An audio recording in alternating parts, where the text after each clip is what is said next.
এই যে এৰিয়াটো কোনখিনি জায়গাত পৰে? এইটো আপোনাৰ 2 নং কেন্দুগুৰি আঘুনিবাৰী 2 নং কেন্দুগুৰি পৰিব।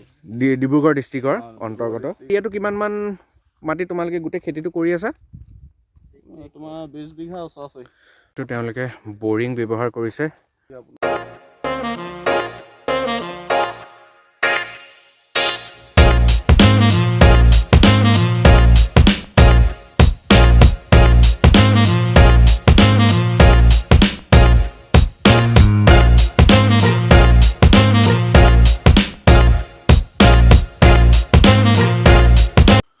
Good morning everyone, welcome to my channel. আৰু আজি আমি গৈ আছোঁ চেঁচা বিল ফাৰ্মখন চাবলৈ। ফাৰ্ম নহয় আৰু এখন চব্জি খেতি, অলপ ডাঙৰ এৰিয়াত কৰিছে, যিহেতু মোৰ ভাইটিয়ে কৰিছে।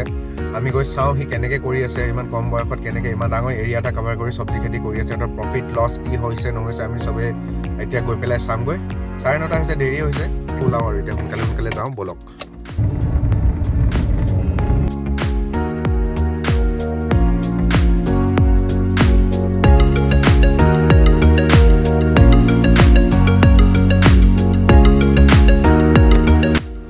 আমি পাই গ'লোহি আমাৰ চেঁচা বিল। ধূলি, আৰু ইয়াত ধূলি দেখিছে আপোনালোকে, গোটেই ধূলি দি পোট খাই আছে। আৰু এতিয়া ব'লক আকৌ তোমালোকৰ ফাৰ্মখন চাওঁগৈ। চবকে হেল্ল' কৈ দিয়া, তুমিও কৈ দিয়া ভাইজান।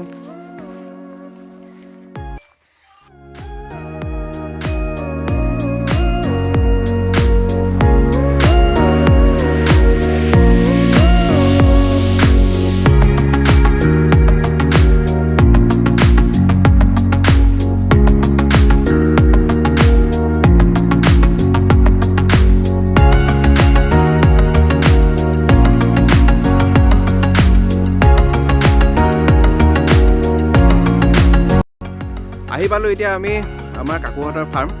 এয়া দেখিছে, সিহঁতে খেতি কৰি থৈছে। এইখিনি হৈছে বেঙেনা, এইবোৰ ওলাব। এটা সৰু হৈ আছে এতিয়া। এই কিমান দিনমান লাগিব এইখিনি ওলাওঁতে? আৰু এমাহৰ পিছত ইয়াৰ পৰা প্ৰডাকশ্যন ষ্টাৰ্ট হৈ যাব।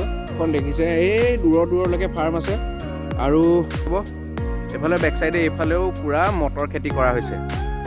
আৰু কাকু, কিমান দিন হ'ল ফাৰ্মখন আৰম্ভ কৰা?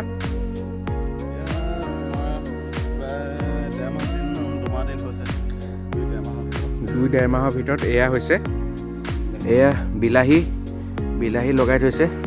কাকু, এই বিলাহীৰ তলত খেৰবোৰ কিয় দিয়া হৈছে? এইবোৰ তোমাৰ গেলি নাযাবৰ কাৰণে। এইবোৰ বান্দৰে অনিষ্ট কৰে। খাই মেলি এয়া আপোনালোকে দেখিছে। অলপ এইবোৰ দিগদাৰ হয়, অলপ চাব মেলিবলগীয়া হয়, সদায় আহিব লগা হয়। এই যে এৰিয়াটো কোনখিনি জেগাত পৰে? এইটো আপোনাৰ 2 নং কেন্দুগুৰি আঘুনিবাৰী 2 নং কেন্দুগুৰি। ডিব্ৰুগড় ডিষ্ট্ৰিক্টৰ অন্তৰ্গত দুলীয়াজান সমষ্টি। এইখনেই হৈছে ধুনীয়া ফাৰ্ম। মানে মাটিত যেতিয়া বস্তুটো পৰি যায়, মাটিত যদি লাগি যায় তেতিয়া অলপ তেতিয়া কাৰণে ভাল নহয়, মানে বেয়া হৈ যায় বস্তুটো পৰি যায়। আৰু এইখিনি হৈছে ফ্ৰেঞ্চবিনৰ খেতি। ফ্ৰেঞ্চবিন যোৱাবাৰ কৰিছিলা? ফ্ৰেঞ্চবিনটো কৰা হৈছিলে, কিন্তু এইবাৰ অলপ বেলেগ এটা কৰি চাব মন গ'ল, সেইটো কাৰণে সেইখিনি অলপ বেলেগকৈ দিলোঁ। ফ্ৰেঞ্চবিনটো এনেই অলপ দি দিলোঁ আৰু, কিন্তু চব ভাগে অলপ কৰি চাব মন গ'ল, সেইটো কাৰণে তাত বিলাহী, এইফালে কবি, মূলা চবফালে অলপকৈ মানে কৰা হৈছে। কমাৰ্চিয়েলি চব ট্ৰাই কৰি চাইছা? ট্ৰাই কৰি চোৱা হৈছে, কোনটোত কি প্ৰফিট ওলাব, কি হ'ব। পানীৰ চিষ্টেমবোৰ কেনেকৈ কৰি লৈছা? পানী সেইটো বৰিং পোতা আছে, তাত মেচিন লগাই পানী ওলোৱা হয়। তেওঁলোকে বৰিং ব্যৱহাৰ কৰিছে। ইয়াৰ পৰাই পানী ওলায়। ইয়াত গোটেই ফাৰ্মখনত পানী দিয়ে। মটৰৰ খেতি এইবাৰ প্ৰথম কৰিছা নহয়? আগৰ বছৰ কৰা হৈছিলে। আগৰবাৰ কেনেকুৱা হ'ল, ৰেচপন্সটো কেনেকুৱা পালা? আগৰবাৰ মটৰ মানে সেইটো তোমাৰ বজাৰ দিনৰ লগত কথা থাকে, মানে মটৰ কেতিয়া ওলাই যায় মাৰ্কেটত। আমাৰখিনি দিয়া আগদিনাখন বেলেগ এখিনি মাল আহি গ'ল বজাৰত, তেতিয়া অকণমান ৰেচপন্সটো কমি গ'ল। মানে তো মাৰ্কেটৰ লগতো অলপ মিলাবলগীয়া হয়, সেইফালেও অলপ চিন্তা কৰিবলগীয়া হয়। আৰু এয়া হৈছে মটৰ খেতি আৰম্ভ কৰিছে। এয়া কিমানমান বিঘা মাটিত কৰা হৈছে? প্ৰায় তোমাৰ 11 বিঘা। 11 বিঘা মাটিত মটৰ খেতি কৰিছে। এয়া ওলাওঁতে কিমানমান দিন লাগিব? য'ত ফুল ধৰিছে এপাহ দুপাহ, এইখিনিও ঠিক এমাহ লাগিব। এমাহৰ ভিতৰত এই ইয়াতো মটৰ ওলাই যাব।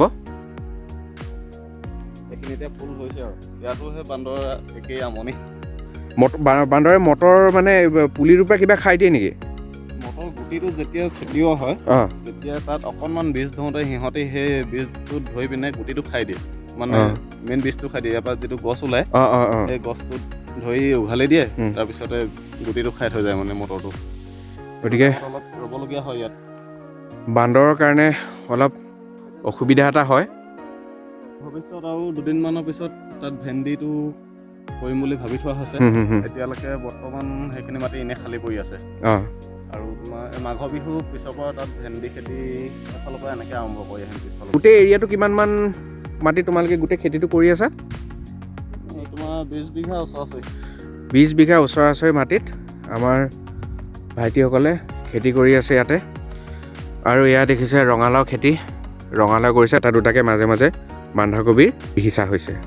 আৰু বন্ধাকবি অলৰেডি ওলাইছে দেখিছে। এয়া এটা ধুনীয়া এটা ৰাউণ্ড চাৰ্কেল বনাই ৰঙালাও পুলি দিয়া হৈছে ইয়াত। আৰু এই গোটেইখিনি খেতি কৰাৰ আঁৰত মূল মানুহজন হৈছে আমাৰ ভাইজানে আমাক ক'ব ইয়াত কিমান টকা ইনভেষ্ট কৰিলা। প্ৰথমতে আমি সেইটোৰ পৰাই জানিবলৈ বিচাৰিম। আমাৰ এই সৰু সুৰা মানে কি যিখিনি পুলি ৰোৱা হৈছে তাত আমাৰ প্ৰায় 70,000-80,000 টকাৰ ওচৰা-ওচৰি সোমাই আছে খৰচ হ'ল। তাত মানে তোমাৰ এই যোনখিনি মাটিটো ঠিক কৰাৰ পৰা আৰম্ভ কৰি গুটি সিঁচালৈকে, নহয় জানো? গুটি সিঁচা মানে কি আমাৰ পুলি ৰোৱা হৈছে, পুলি ৰোৱালৈকে। আৰু মটৰত তোমাৰ প্ৰায় 40,000 টকা তাত দিয়া হৈছে। তাৰপিছত এইখিনি 1 মাহৰ ভিতৰত হ'বগৈ। আৰু অলপমান এই ফুলকবি যোনখিনি আছে এইখিনি আমাৰ প্ৰায় গ'ল ফুলকবি। তোমালোকৰ মাৰ্কেটখন ক'ৰ হয় এনেই? মানে কোন মাৰ্কেটত বিক্ৰী কৰা? তিনিচুকীয়াত পেলাওঁ, নহ'লে বাৰীৰ পৰা ওচৰৰ বেপাৰীখিনি নিয়ে। প্ৰায় আমাৰ মাল যদি হেৰি হয় তেতিয়া তিনিচুকীয়াত পেলাওঁ। তো ভাল মাৰ্কেট এখন আছে। যোৱা বছৰ খেতি কৰাৰ ৰিজাল্টটো তোমাৰ মতে মানে তোমাৰ ভাল ফলাফল কৰিলা, প্ৰফিটত থাকিলা নে লছত থাকিলা? প্ৰফিটতে আছে। আমি আৰু কিমান মানুহ ইয়াত কামত লগাই থৈছা? এতিয়া প্ৰায় 3জন লাগি আছে আৰু এজন আমাৰ দাদা এজন আছে লগত। তো চবেই মিলি কৰি থকা হৈছে। এয়াই হৈছে ফাৰ্মখন। আমি আপোনালোকক এখন ধুনীয়া ফাৰ্ম দেখালোঁ, যোনে আমাৰ বয়সৰ হৈ পেলাই ইমান ধুনীয়া এখন ফাৰ্ম কৰিছে।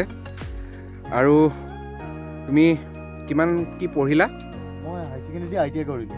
ITI কৰিলে? ITI কৰি চাকৰি নাই, এতিয়া এইবোৰতে লাগি আছোঁ। প্ৰকৃতিৰ লগত থাকিও ভাল লাগে। চ' গাইজ, এয়াই আছিলে আমাৰ কাকু আৰু ভাইজানৰ ফাৰ্ম। আমি চালোহি আহি পেলাই কেনেকুৱাহে আপোনালোকে মোক জনাব। ইমান কম বয়সতে ইমান ধুনীয়াকৈ ইমান এটা এৰিয়া কভাৰ কৰি ফাৰ্ম আৰম্ভ কৰিছে। সিহঁতি জাষ্ট ষ্টাৰ্ট কৰিছে, 1 বছৰ বা 2 বছৰ হৈছে। সিহঁতি কৈছে যে ইমানো এক্সপিৰিয়েঞ্চ হোৱা নাই এতিয়ালৈকে, কিন্তু যেতিয়া সিহঁতি এক্সপিৰিয়েঞ্চ হৈ যাব তেতিয়া আকৌ আমি আহিম, আকৌ চাম। ধুনীয়াকৈ এখন ফাৰ্ম কৰিছে। আপোনালোকেও যদি এই ভিডিঅ'টো চাই পেলাই ভাল পালে তেনেহ'লে লাইক, শ্বেয়াৰ আৰু ছাবস্ক্ৰাইব কৰিব। আৰু যিমান পাৰে সিমান শ্বেয়াৰ কৰিব ভিডিঅ'টো। 21-22 বয়সৰ ভিতৰতে ইমান ধুনীয়াকৈ এখন ফাৰ্ম কৰাটো মুখৰ কথা নহয়, চবেই কৰিব নোৱাৰে। ইহঁতি ট্ৰাই কৰিছে কৰিবলৈ কাৰণে। আপোনালোকে চবেই ইহঁতক ছাপোৰ্ট কৰক যাতে আগবাঢ়িব পাৰে। #সবকে লিয়ে। Bye bye.